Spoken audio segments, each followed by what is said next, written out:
Everyone, and thank you very much for attending at the Hilton today, slightly later than usual, for two very big press conferences, of course. Firstly, on April the 22nd, we made a fight last week that I think is making people very, very excited. I think it should definitely come as an X-rated fight. No children allowed in the venue on April the 22nd, because we know exactly the fight it's going to be. Headlining, of course, with Martin Murray against GABRIEL ROSADO at the Echo Arena on the 22nd. You've had a little encore from O'Hara Davis, and I think we'll see plenty more of him later, and Tony Bellew and David Hay. We just want to get in the mood, get the lungs going, get the hands clapping. I think we should give everybody individually on this table a big welcome. First of all, on my far left, a young man who is carrying the hopes of the new generation of fighters in Liverpool. The good thing about Liverpool, well, bad probably for me, is you guys know about your boxing, you know about your fighting. So when I come to the arena, we've done a few sort of 7 out of 10s, and they don't really work, because you know what you're doing, and you know about your fights. And the young man here on the end, I think, has got huge support already, and I'm really enjoying watching him grow. He's going to be fighting another Liverpudlian, Tommy Karras, defending his WBA Continental Light Welterweight title. Please, big round of applause for Tom Farrell.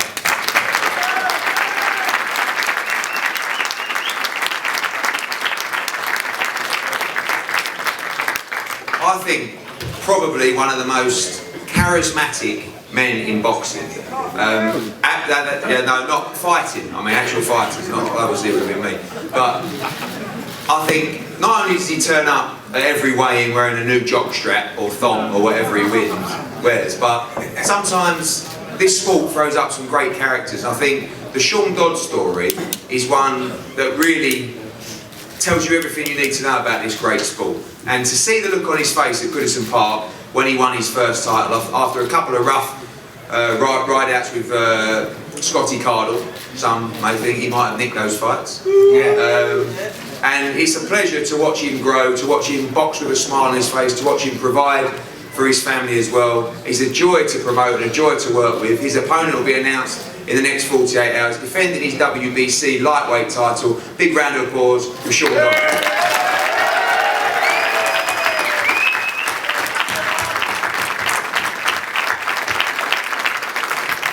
I keep calling him a local. They tell me Birkenhead's nowhere near Liverpool. I don't know. You have to explain that to me. I'm adopted. Okay.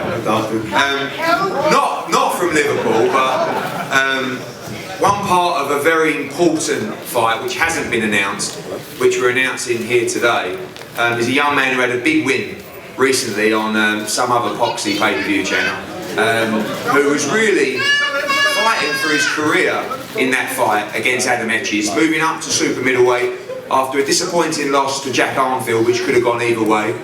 Please give a big London welcome to John Ryder. That's better than one OD. Another fighter who again has given so much to the city, the support that he's had has been fantastic. He's been in some big fights in his career, of course, and a big fight last time out against Christopher Brass. You know, one of the biggest stars in the fight city of Liverpool, and again delighted following the relinquishment this morning of Callum Smith's super middleweight title. We cleared with a board. Rocky Fielding against John Ryder for the British super middleweight title on April the 22nd. Rocky Fielding.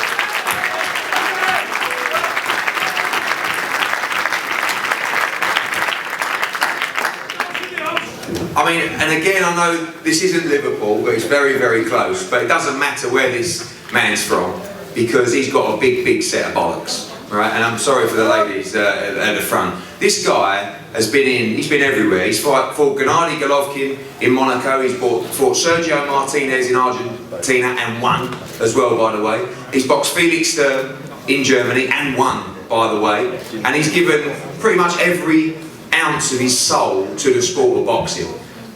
Someone came on to me, GABRIEL ROSADO, and said, I want to come and fight in the UK. And I straight away I thought, Martin Murray, what a war of a fight that is.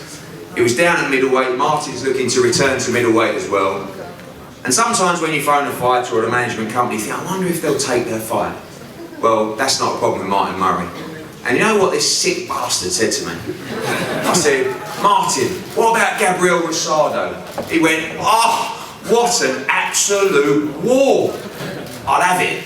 It was as quick as that. And I think he deserves a huge amount of praise from fight fans. And I can't wait for April 22nd. Ladies and gentlemen, Martin Murray.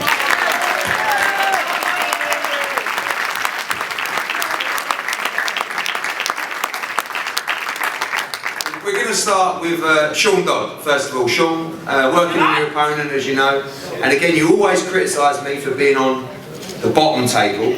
Now, well, there is no bottom table, so you're at the top table. But rightfully earned. And as always, a smile on your face, ready for your crazy fans to enjoy April the 22nd. Yes, Ed. Thanks everyone for coming out, and thanks Matthew for having me again to fight on the 22nd against, well, not against Martin, but with Martin. Going back to the table, Ed, you give me on the top table, and we've also got 2 chairs as well. Nice one. Take one of these home with me. But yeah, I'm looking forward to the fight. You know, I've had a good break. I had a hard year last year. I had a good break. Enjoyed myself, the kids, the family, my dogs. Going out having a bevy and stuff as you do. Now it's time to get back on the wagon. I'm excited. I'm back in the gym. I was the same they say. I'm ready to snap necks and cash checks. Tell us about the change in your life over the last 18 months. And for those that, well, I'm sure most of you know, we had Stephen Smith fighting for an eliminator at the Olympia down the road. Lovely place, don't know if you've been. And one of the fights fell through on the card. And about 48 hours before the fight, we asked Sean Dodd to step up and fight Gary Buckland. I didn't really know anything about Sean Dodd at the time, and I asked Steve Wood if he'd jump up and take that fight. And again, the answer was yes. And that was a huge fight for you that night, a great fight, and you won. And from there, you know, of course, the 2 Cardinal fights, the Goodison Park, and then the win as well at the Echo Arena. It's been an incredible 18 months. It has, mate, yeah. To be honest, we had that many fights, one after another. It was just like a roller coaster, so I didn't really have time to lift my head up and reflect on what was happening or what happened. It was just get down, work hard, prepare and win the fights. But going back to that Buckland fight, getting an opportunity, what you all come and supported me on as well, it changed my life for the good. It's allowed me now to express and you know, show people who I am and how hard I've worked. It's changed my life. I went to the Floral Pavilion as part of an ASB, as anti-social behaviour for young kids and stuff nowadays. You know, with the likes of bullying going on. And I stood up in front of 1,000 kids, and the whole place went quiet. I didn't write nothing down. I thought I'll attend the venue, see what's going on. Didn't expect it to be how it was. I just thought it was just a bit of a dream. Got there, it was real. I was sweating, I was scared, you know, honestly, to stand up and speak. But I spoke from the heart, and I spoke from, you know, things what had happened in my life, and getting that call from Matchroom to fight Gary Buckland, which changed my life. I was able to reflect and talk from basically from that moment on, and it sent a message home. I've even got the constable of police now, who's following me on Twitter, he's been mate, you know, so when they first phoned me as well, I panicked a bit, didn't say nothing for a couple of seconds, about to take the phone, I thought, what's the police phoning me for here? But it was for the good, it was just for the first time, it was for something good, so it just shows you where where you come from, where you're going and what you do with yourself, so I'm overjoyed. Thank you so much. Thank you, Masha. Ralphie.